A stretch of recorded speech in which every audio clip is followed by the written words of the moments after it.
Bonjour et bienvenue à suivre cette édition du journal dont voici les titres. Pensez un spectacle qui nous invite à repenser l'histoire et ses héritages. Inès Mangominja revient sur sa tournée. L'Association des femmes des médias et GIZ annonce la 3e édition du concours Propédé Jinsia Kwa Amani, un concours qui vise à promouvoir la paix et l'égalité à l'est de la RDC. Les détails dans cette édition du journal.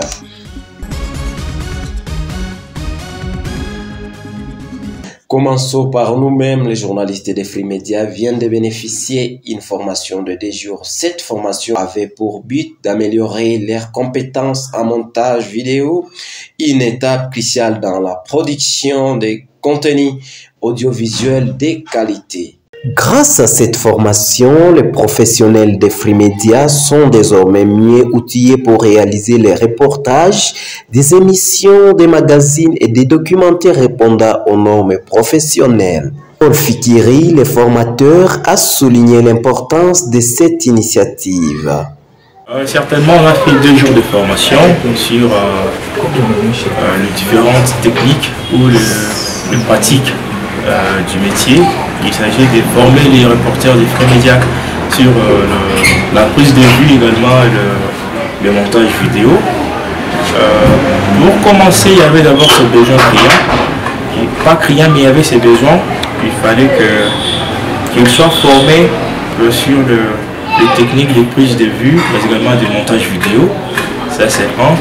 Deuxièmement, il fallait que ces reporters puissent être formés pour améliorer leur qualité de travail en matière de prise de vue et traitement vidéo, montage vidéo.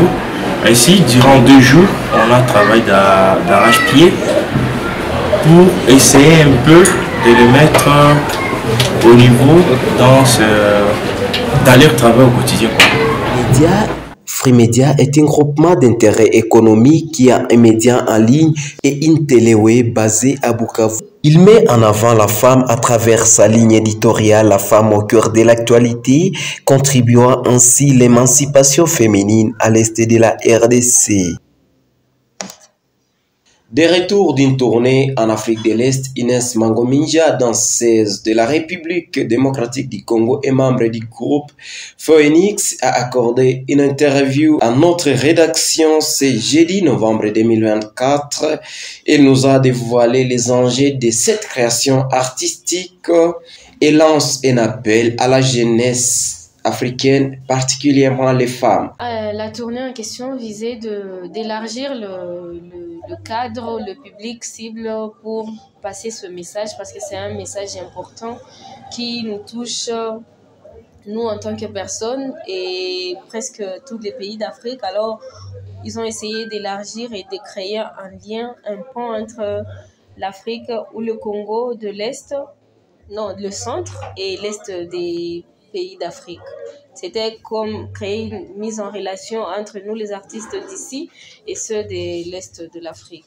La pensée en question, les spectacles, ne montraient pas que les négatifs de ce qui nous a été importé, mais ça nous demandait de nous poser des questions de tout ce que l'on a reçu de qu'est-ce qui est important et qu'est-ce qui n'est pas important pour nous, Africains. Et là, pour revenir à ma danse, c'est que j'ai fait la danse contemporaine et traditionnelle. La danse contemporaine, c'est la danse du moment. C'est venu pour casser le côté classique, le côté trop carré de la danse classique des Européens. Et là, on y a ajouté le côté personnel, le côté africain, chacun avec son identité. Donc, quelque part, c'est venu d'ailleurs, mais c'est toujours moi parce que j'ai ajouté ma touche personnelle. Mais toujours avec le spectacle Pensée, on aura une prestation en janvier au Djibouti. En février, on sera à Kigali. Donc, on essaie toujours de porter loin ce message et on verra ce que ça pourrait donner. Mais pour ce qui est de Phoenix, on a largement des projets en cours qu'on va continuer de faire. Pour ceux qui n'ont pas vu le spectacle, d'abord je les appelle.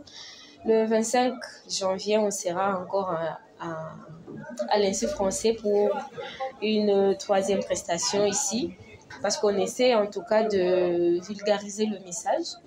Et personnellement, pour les artistes femmes ou celles qui voudraient intégrer dans le milieu artistique, c'est de se donner courage, parce que le monde ne te donnera jamais ce que toi tu attends d'eux. C'est à toi de saisir tes opportunités, c'est à toi de lutter, de travailler pour ce que tu aimes. La danse, c'est comme toutes les carrières, ça demande la détermination, du courage, de l'endurance.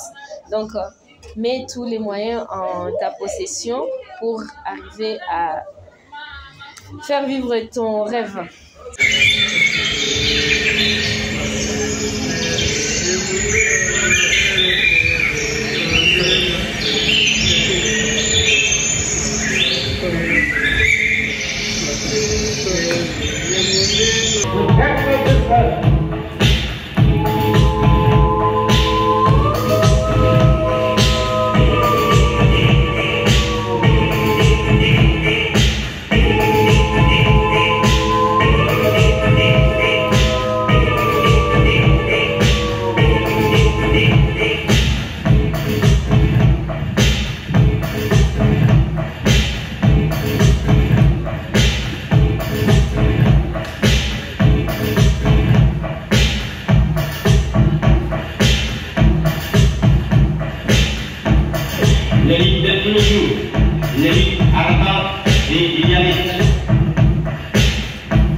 L'Association des femmes des médias AFEM et GIZ vient de lancer ce mercredi 6 novembre 2024 la 3e édition du concours Propé 3 Jinsia Kwa Amani, un appel lancé aux journalistes de l'Est de la RDC pour soumettre leurs meilleures productions sur ces thématiques.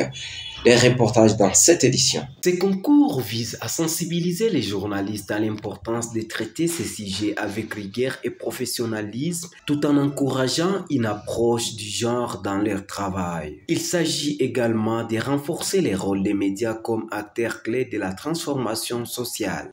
En lançant cette 3e édition du concours Propé Jinsia Kwa Amani, AFEM et GIZ réaffirment leur volonté de faire les médias un levier essentiel pour la promotion de la paix et de l'égalité des genres en l'Est de la RDC. Pas une question de femmes, parce qu'on sait, vous êtes sans ignorer en tout cas le coût des inégalités, le coût des VBG et donc toutes les ressources qui sont injectées dans la prévention et la réponse au GBV, c'est des ressources qui devraient être injectées dans beaucoup d'autres programmes. Le programme de développement à l'échelle communautaire, à l'échelle nationale. Et donc, nous devons en tout cas de nous mobiliser tous et toutes. Et vraiment un résultat à célébrer, de voir de plus en plus de journalistes et hommes qui s'intéressent aux questions sexo-spécifiques, surtout les questions en lien avec le droit des femmes. Et c'est ça en tout cas l'objectif de ce prix. Donc amener les communautés, les mobiliser autour de ces thématiques de violences basées sur le genre de la... La fondation 12 Simoa Kembe Claudine a marqué sa présence le mercredi 8 novembre 2024 en lançant les travaux de la construction d'un pont stratégique du quartier Kakoma dans les groupements de Chirunga dans les territoires de Kabare. Cet ouvrage longtemps attendu par la population de ces contrées viendra soulager les difficultés de déplacement des habitants de cette partie du territoire de Kabare. La motivation n'est autre que les soucis de l'honorable Ndou Simoa Kembe Claudine de tous les jours. Vous savez qu'il y a plus de 15 ans qu'elle fait des actions à caractère de développer les territoires de Kabare. C'est ainsi que lorsqu'elle construisait les pots allant vers Garwamulamba, la population a sollicité à ce que ces postes aussi soient construits. C'est juste il y a une semaine que son Excellence l'honorable Ndou Simoa Kembe Claudine a appris qu'il y a un motard avec son client qui sont tombés dans ses bras.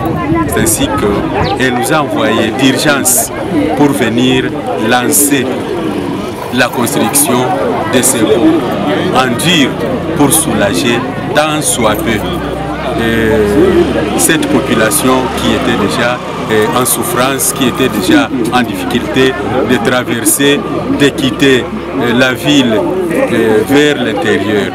Monsieur le journaliste, vous savez que c'est un pont qui est stratégique parce qu'il relie 4 groupements.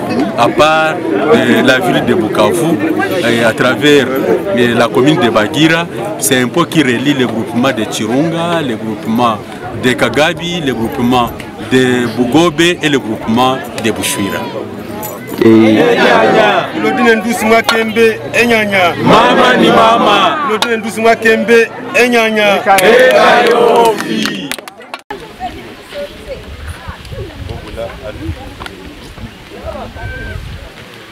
Mesdames, mesdemoiselles et messieurs, c'est la fin de cette édition du journal. Merci de l'avoir suivi. À la prochaine.